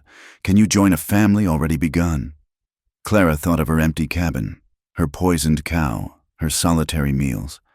Then she thought of White Hawk's eyes when he looked at her, of Morning Song's easy companionship, of children who might call her mother in multiple languages. I don't know, she said honestly. But I want to try. Morning Song squeezed her hand. That's all any of us can do. The next evening, Clara found Whitehawk repairing tack in the stable. He looked up as she entered but didn't speak, letting her set the pace. Tell me about your band, she said. Where you'll go, how you'll live. Hope flickered in his eyes, but he kept his voice neutral. North, toward the Yellowstone country. There's still game there, valleys the white ranchers haven't found. We'll follow the old patterns. Summer camps in the high country, winter in the sheltered places. And Morning Song, the baby? Due with the autumn moon. She's strong, but travel will be hard as time grows close. We'll need to find good camping before then. Clara ran her hand along a bridle, feeling the worn leather. I don't know how to live that way. Tippies and buffalo hunts and constant movement. I'll be useless. You'll learn, as I learned your ways. He set down his work, moving closer. Clara, I won't lie. It will be difficult. You'll miss comfort, privacy, the ease of your life here. But you'll gain. What? She challenged. What will I gain? Freedom, he said simply. Purpose, a family not of blood but of choice. Children who see the world through multiple eyes, and, he paused, vulnerability creeping into his voice. And me, if that matters. You know it does. The words came out rougher than intended. But knowing and living are different things. Yes? He reached up, fingertips barely grazing her cheek. But we are both strong, and we won't be alone. Clara leaned into his touch, eyes closing. In that moment, she let herself imagine it, waking to sky instead of ceiling, learning the plants that heal, the signs that warn, teaching children to read by firelight, their English words mixing with Lakota in a new kind of song. Your people, she said. How do I earn their trust? By being yourself, by working hard, by showing respect for the ways even as you keep your own. His thumb traced her cheekbone. Some will never accept. Others will surprise you. Like everything, it's balance. And us? What are we? Whatever we choose to be, among my people. Marriage isn't always church and papers. It's commitment, declaration, standing before the band and saying, this is my choice. Clara opened her eyes. Meeting his. Is that what you're asking? For me to stand before your people and claim you? I'm asking you to stand before creation and claim yourself, he corrected. The rest follows. That night, Clara packed her few belongings. Books, primarily. She couldn't leave those. Her medical supplies, the beaded pouch Morning Song had made, Samuel's rifle. Strange how little she'd accumulated that mattered. She wrote letters to Captain Bradley, thanking him, to Reverend Dawson, forgiving him, to Thomas, telling him only that she was well and following her conscience. She didn't expect responses and didn't leave a forwarding address. On her final morning at Fort Robinson, she stood in the classroom one last time. Her students had made her small gifts, a carved wooden bird, pressed flowers, a poem in carefully printed English. She touched each one, memorizing faces. You go with the scout, little Mary Crowfeather said. It wasn't a question. Yes, good. He smiles now when he looks at you. Before, his eyes were winter. Now they are spring. From the mouths of children, Clara thought. She kissed Mary's forehead, distributed the last of her books among her pupils, and walked out into the morning. Whitehawk waited with the horses. Morning Song was already mounted, her condition showing more clearly in traveling clothes. A small group of scouts would accompany them to the band, protection for the journey. Captain Bradley approached, official as always, but with warmth in his eyes. Mrs. Morrison, I'll be sorry to lose you. You've done good work here. The work continues. Clara replied, just in a different place. He nodded, then surprised her by adding quietly, My Mary went with the Cheyenne 20 years ago. Scandal at the time, but her letters, she found happiness, real happiness. I pray you find the same. Clara blinked back tears. Thank you. As they prepared to ride out, she saw them, soldiers and scouts, Teachers and workers gathered to see them off. Not everyone, but enough. Enough to show that bridges built with patience could bear weight. Whitehawk helped her mount, his hands lingering on her waist. Ready? Clara looked back once at the fort, at the life she was leaving, then forward, at the endless sky, the uncertain trail, the man who'd taught her that home wasn't walls but choice. Ready, she said. They rode out as the sun climbed, 3 figures against the vastness of prairie. Behind them, the fort dwindled to memory. Ahead, mountains rose like promises on the horizon. What are you thinking? Morning Song asked as they paused to water the horses.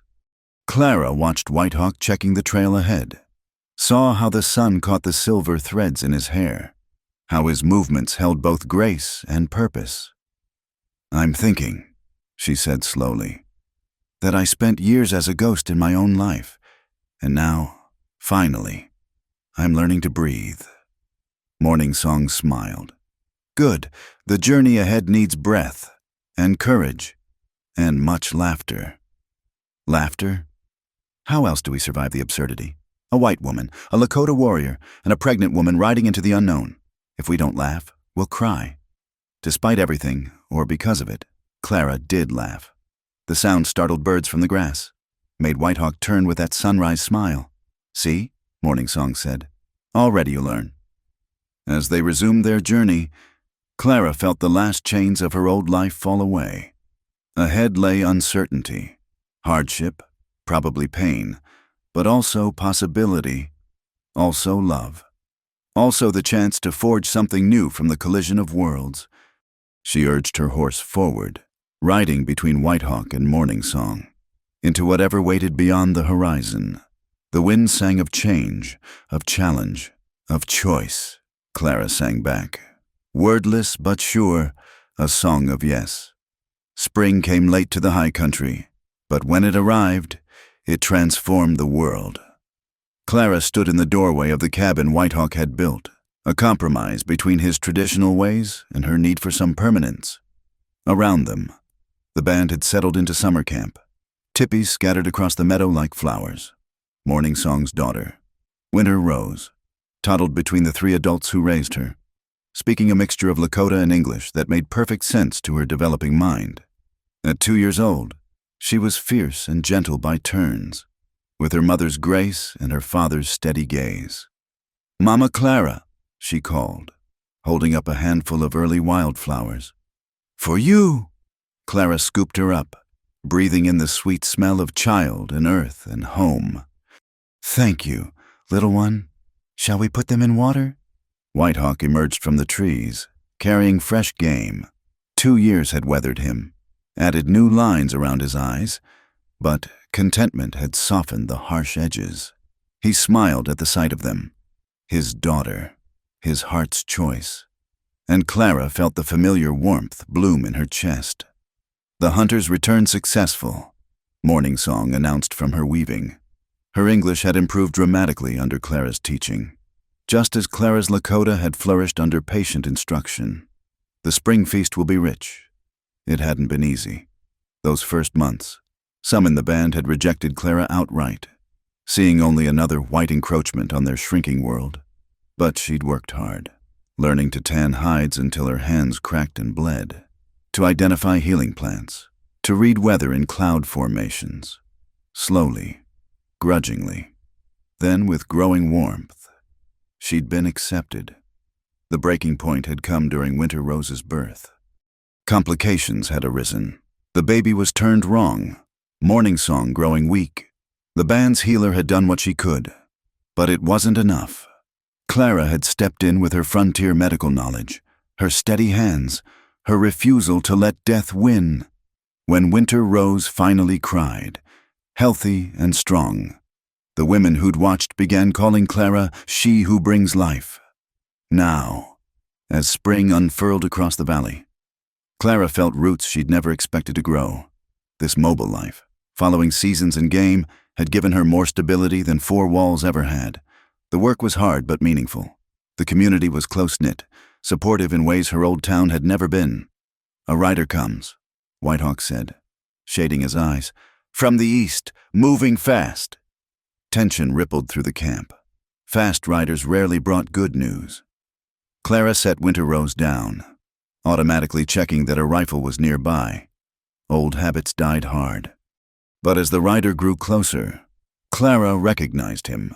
Running Fox, one of the scouts who'd sometimes visited Fort Robinson. He drew up, horse lathered with sweat. "I bring news from the fort," he said in Lakota, then switched to English for Clara's benefit. "Captain Bradley sends words. There is to be a great council. Government men from Washington come to make new treaty. They ask for White Hawk to translate, to speak for the bands, and—" He paused, looking at Clara. "They ask for the white woman who builds bridges. They say both must come, or trust will fail." Clara felt the ground shift beneath her feet. 2 years of freedom, of building this new life, and now the outside world came calling. "When?" White Hawk asked. "One moon. At Fort Robinson. Many bands will gather. The captain says this treaty could mean protected lands, real boundaries the whites must honor." Running Fox's expression showed his skepticism. They'd all heard such promises before. That night, the band council met. Voices rose in debate, some saying it was trap, others arguing they must try for peace while chance existed. Clara sat with the women. Winter Rose sleeping in her lap, but she felt the weight of eyes on her. Finally. Old Chief Standing Bear spoke. "The white woman has lived as one of us. She has proven her heart. Let her speak." Clara stood carefully, cradling the sleeping child. "I know the whites' ways. Their promises often blow away like dust, but I also know Captain Bradley. He's an honest man in a dishonest system. If he says this treaty has hope, we should listen." "You would have us trust your people?" challenged Black Wolf, one who'd never fully accepted her. "They're not my people anymore." Clara said simply, "You are. Winter Rose is, this land is, I'll go to protect what's ours, not what's theirs." The debate continued, but eventually consensus emerged. White Hawk would go, and Clara with him. Morning Song would stay with Winter Rose. Traveling with a small child would slow them, and someone needed to tend the home they'd built. The night before departure, Clara walked with White Hawk to the stream where they often found privacy. The moon was new, the stars brilliant overhead. "Are you afraid?" he asked. "Yes," Clara admitted. "Afraid of that world pulling us back. Afraid of losing what we've built. Afraid they'll find ways to tear us apart." White Hawk drew her close. "They've tried before. We're still here. But Winter Rose, if something happens to us, Morning Song will raise her strong. The band will protect her. She'll know who we were, why we fought." He tilted her chin up. "But nothing will happen. We'll speak their words, sign their papers if the terms are just, and return home." Clara wished she had his confidence, but she'd learned to read the signs, and change was coming like a storm front. The buffalo herds grew smaller each year. White settlements pressed closer.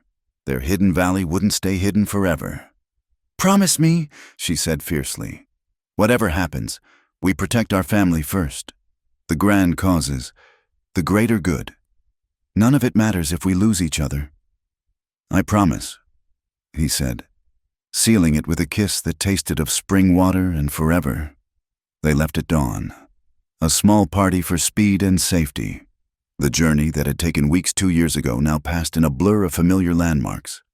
Clara found herself both eager and reluctant to see the fort again. When they finally crested the last ridge, Fort Robinson spread below them. But it had changed, expanded. Where once native camps had clustered, now neat buildings stood. The message was clear. Civilization was advancing, ready or not. Captain Bradley greeted them warmly, but Clara saw the new gray in his hair, the weight in his eyes. "Mrs. Morrison, or should I say Mrs., just Clara," she said.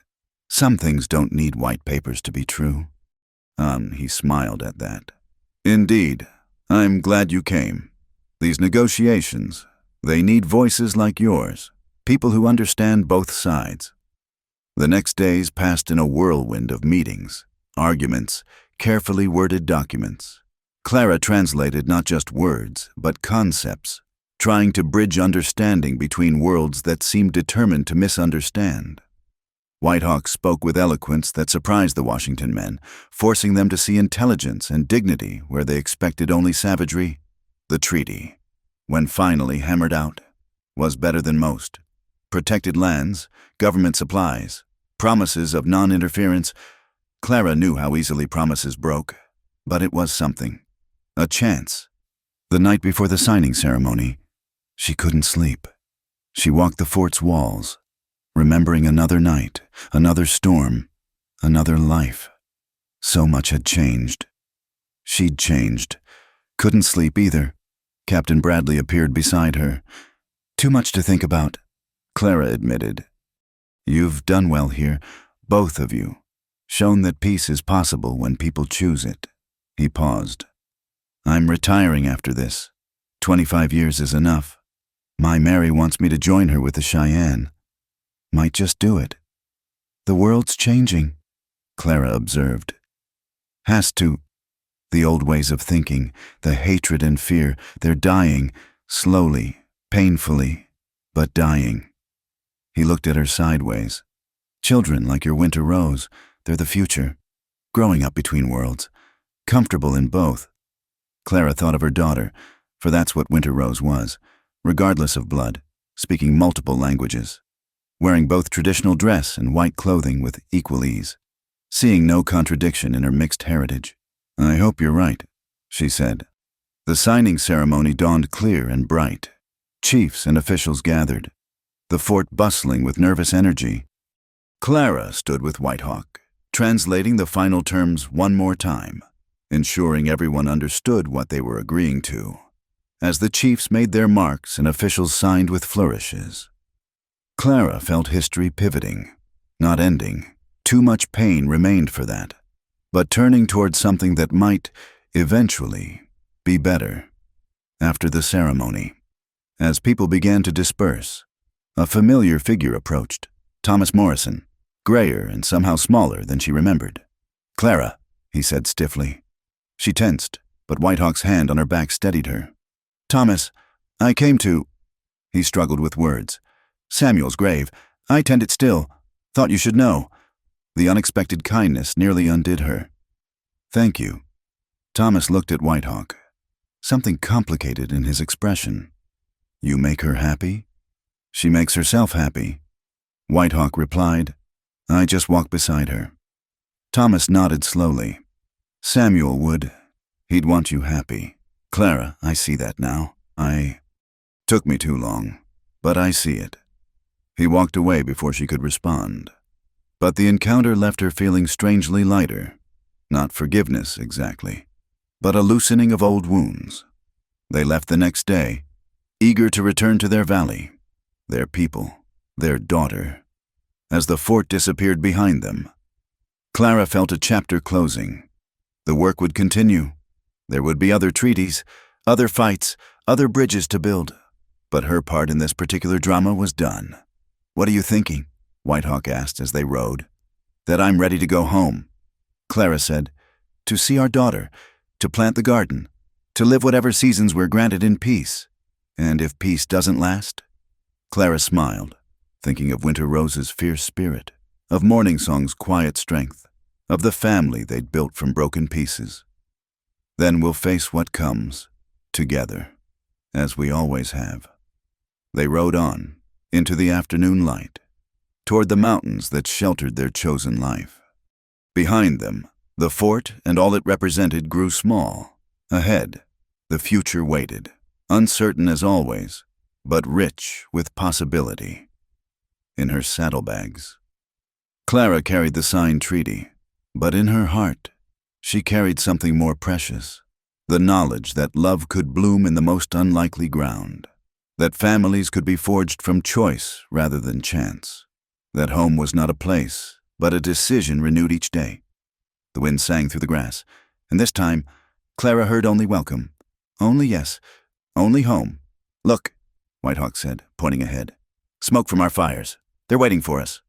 Clara urged her horse faster, eager now for the embrace of family, the laughter of children, The simple joy of ordinary days. The grand dramas could wait. Life, real life, chosen life, shared life, called her home, and she answered, galloping toward the smoke that marked her place in the world, her heart as wide as the endless sky above. Thank you, dear listeners, for joining us on this journey through the untamed American frontier. If you're hearing this tale of love and courage, please share in the comments below where you're listening from, whether it's during your morning commute, by a cozy fireplace, or under the stars. Don't forget to subscribe to Wild West Campfire for more stories that bring the Old West to life. And let us know your thoughts on Clara and Whitehawk's extraordinary love story. Until we meet again around the campfire, partners.